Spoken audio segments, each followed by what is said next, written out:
Shalom. I want to give all praise to Yahweh, Bahashim, Yahweh Shai, Bahashim, Ha, Racha, Chodash, Mama. Double honors to the elder apostles and their elders of GMS. Double honors to my elder, this camp as well, Salakia, Harawan Ban Yasharalu, coming out of the Lions Den camp. My name is Nakar. Karab Ban Yasharalu, coming out of the Lions Den camp. And Salakia, salutations to the sincere Akim around the four corners of the earth, pushing this truth and sincerity. And again, my name is Nakar Kharab Ban Yasharala, coming out of the Lions Den camp here in Jacksonville, Florida. Not today. Be coming out with a little impromptu lesson. Really got much planned, but it's about not trusting your enemy. Because, our people love to trust the enemy. They love to trust people that'll do them wrong. They love to trust people that'll stab them in the back when their back is turned.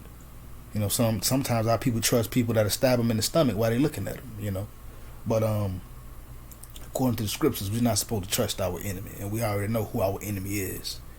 Esau is our enemy. Hell, 2/3 of our people are our enemy too. As well. So, you're not supposed to trust your own enemy. You're not supposed to trust your enemy. Not supposed to give them any trust, because your enemy quite literally and will be plotting to overthrow you in some form, fashion, or manner. It is what it is. It's just the truth. Without further ado, though, let's get right into it. This is Sirach, chapter 12. I'm going to start at verse 10. You know what? I'm going to read verse 8. And then I'm going to go down. It says, a friend cannot be known in prosperity, and an enemy cannot be hidden in adversity. So let's say you decide, let's say you come up. You get the Most High give you a little nugget. He bless you a little bit. Well, your true friends won't be known in your prosperity, because people that's your true friends are gonna be there when you don't have it. So like I say, you get a little come up real quick or whatever, and all of a sudden you magically get all these friends out of nowhere. A friend cannot be known in prosperity. You ain't gonna be able to find out who's truly your friend when you have all this abundance. You only know who your friends is when you don't have. And then continuing, and it says, and an enemy cannot be hidden in adversity. When you're on hard times, when you're going through something, that's when you know who your enemies are, because that's an adversity in your life, and that's when, and your enemies, they cannot hide in adversity. You'll see real quick that they're your enemy, in whatever situation it is whatever adverse situation that you're going through or dealing with, but continuing. This is verse 9. This says, in the prosperity of a man, enemies will be grieved, but in his adversity, even a friend will depart. So in the prosperity of a man, let's say you're doing good, and people that's haters and your enemies, well, they're going to be grieved. They're going to be mad and upset because you're moving forward, or you're doing good, or you're starting to do good, And then you have, in some cases, when you're in an adverse situation, or in adversity, a bad time or a bad situation, sometimes people that say they're your friends, they'll even leave. They'll depart. Sometimes you may consider them, I thought they was a good friend, but when you really get down bad, they fly the coop on you. So, as it says in verse 8, an enemy cannot be known in prosperity, an enemy cannot be hidden in adversity. Sometimes in your prosperity, your enemy is going to be grieving. Your enemy is going to be mad because you're doing good or great, or you're on your way to doing great, or you're going to make certain moves and certain things. So your enemy, they're going to be grieved. They're going to have a problem with whatever you do. They're going to have a problem with it. And that's how Jake get on. Jake just like that. If you as long as you down and out, and you ringing around Jake, you down and out, they cool. But the first time, you be like, okay, yeah, man, I'm doing some things right now, and I got to, and you setting things in order. All of a sudden, then Jake start acting funny. Well, that's how Jake do, And then, as I said before, in certain situations when you're in adversity, the ones that you think are your friend, considered friends, sometimes they'll leave, But let's continue. Let's get to the point. Verse 10 of Sirach chapter 12. It says, never trust thine enemy, for like as iron rusteth, so is its wickedness. So you never trust your enemy. And Esau is the enemy. These Edomites are the enemy. Just like if you take iron and you leave it out in the open and it gets wet and it rains and oxidizes and starts to rust. That's the exact, and it's guaranteed to rust. Well, guess what? Esau's wickedness is guaranteed to be shown. He's guaranteed to show you his wickedness. So again, never trust thine enemy, for like as iron rusteth, so is his wickedness. Meaning Esau just gonna be wicked. As I said, if you leave iron or anything metal or you know what I'm saying, or of metallic origin out in the open air, and let's say with the combination of water and heat, it causes oxidation. That whatever that metal is going to rust, and it's a guarantee it's going to rust. So guess what? It's telling you here, never trust your enemy, because your enemy's wickedness is a guarantee. They're almost, well, not almost, but they're going to guarantee you every time. You can guarantee they're going to do something wicked or show some kind of wicked behavior towards you, and if not towards you, towards something else or someone else. So you should never ever trust your enemy. Verse 11, though he humble himself and go crouching, yet take good heed and beware of him, and thou shalt be unto him as if thou hast wiped a looking glass, and thou shalt know that his rust has not all, so like it has not been altogether wiped away. So though your enemies come like, oh yeah, you know, we cool, man, you know what I'm saying, like Esau, he come, yeah, we're okay, we're good, you know, want to shake hands, ha ha, that little fake laugh they do and stuff like that, with that little evil smile, just like they come being humble. You take heed, meaning you pay attention, and you be aware, you be cautious, you tread lightly, you know. And if you do that long enough, it'll be just like if you wiped off a looking glass, or you wiped off something that was dusty or dirty, and you get ready to look through it, or you wipe it off and then you turn back to it, and you will know again that it's right back dirty again. It'll be just like wiping something off, and then you will be able to see that your enemy is like, okay, yeah, well, no matter what you do, you know what I'm saying, how you try to be viewed, you wicked. You know what I'm saying? That's how you look at your enemy. I mean, it's what it says by, you'll be as if you have looked, you know what I'm saying, shall be unto him as if thou hast wiped the looking glass, you know, a looking glass, you know, telescope or whatever. Let's say you wipe it off. You know, you will know, and you will see when you pay attention to that, when it's your enemy, his wickedness, you know what I'm saying, it's not all, it's not gone. No matter how humble somebody may try to be, or we'll say enemy, or your enemies may try to be, and you pay attention to them, you'll figure out that, okay, yeah, you still on that BS. You still on that same old. You just trying to hide it. You know what I'm saying? You still, you know, and in that you'll be like, man, I'm glad I was being circumspect and paying attention and keeping my distance. You know, because the enemy love to act the fool when they ain't close. They love to act the fool when they ain't close. But if you at a distance, they're a lot more wary. And they're a lot more careful about what they do or what they say or how they move, because you're at a distance from them and you can see what they're going to do and how they do it, and how they roll and how they move. But let's continue. This is verse 12.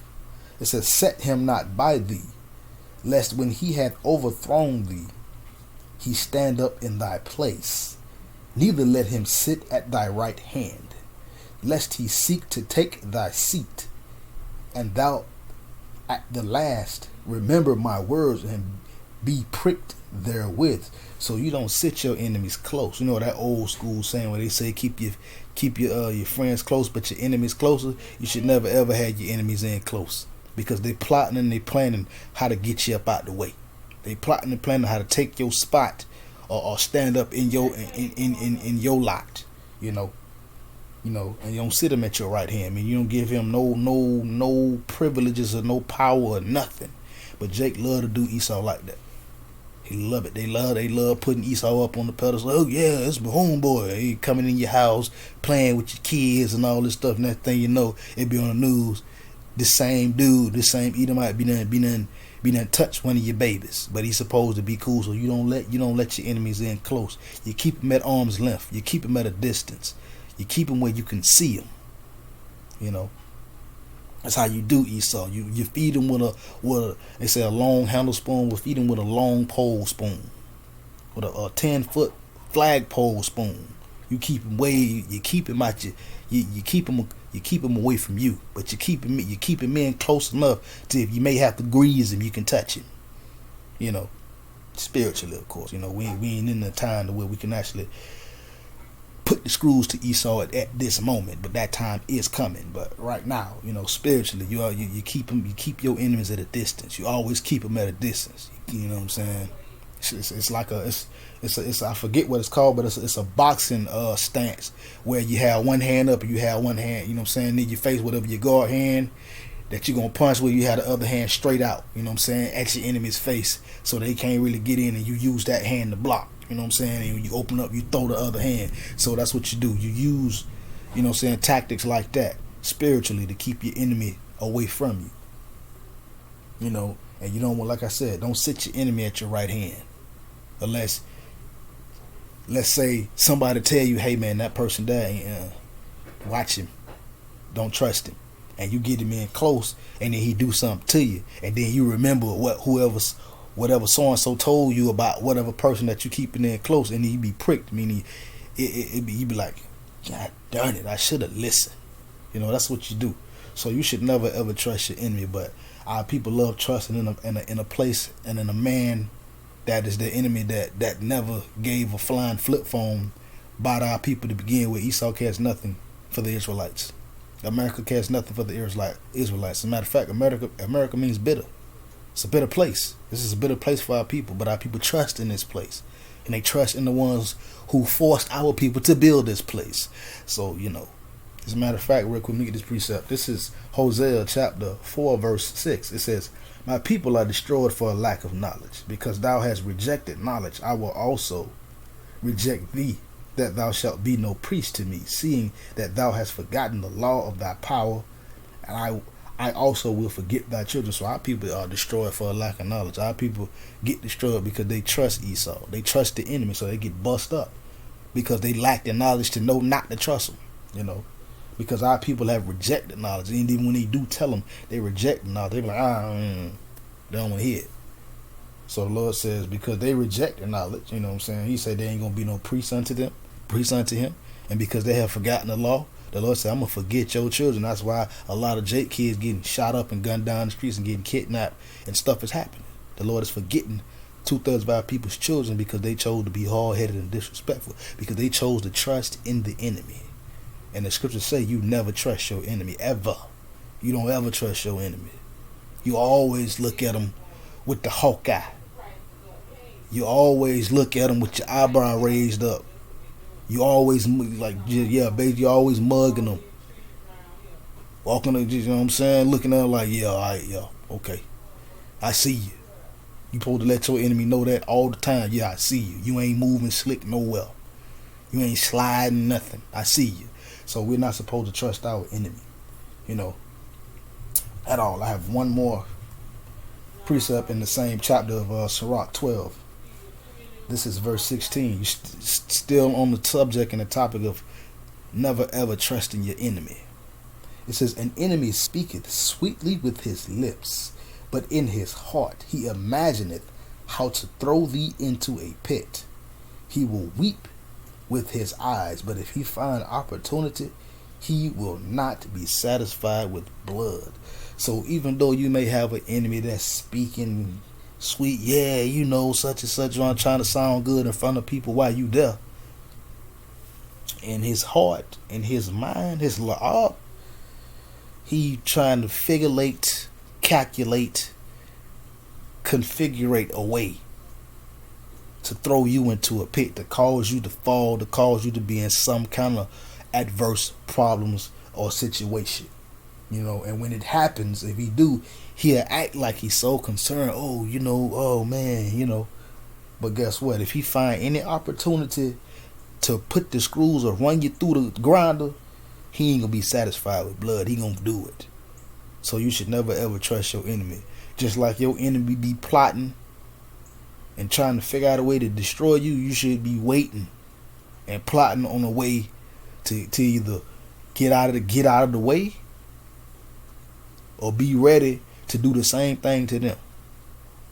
But see, right, we can do that spiritually right now, because Esau, he's attacking the truth, he's attacking the word, he's taking down videos, pages, because he's attacking the word. So we could put the screws to Esau with these scriptures, with the spirit of Yahweh Bahashim Yahweh Shai. You know what I'm saying? The true men of the Lord know, like, when he go to talking, like, yeah, okay, yeah, you fork-tongued snake. You know, because snakes do have forked tongues. I should have said forked-tongued devil, deceiver. But, yeah.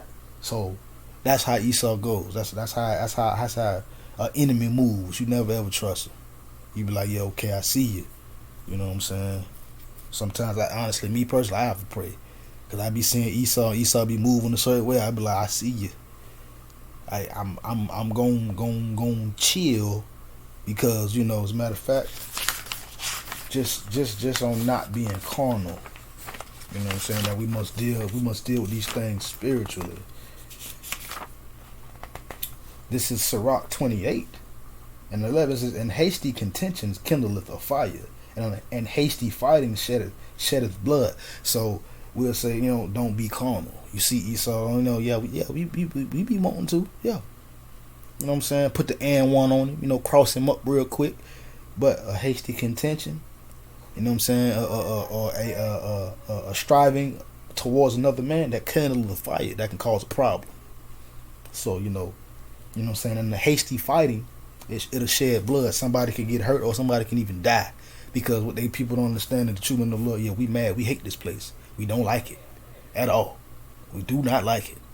So a lot of the times we have to pray like I pray. You know what I'm saying? So I pray to the Most High a lot to keep me, you know, not being, you know, wanting to throw hands, you know, wanting to put the screws to you know. But anyways, let's continue, you know, on that point. I'm gonna go read all the way down to verse 18 of Sirach 12 to finish out. No, let me go to Sirach 27 real quick.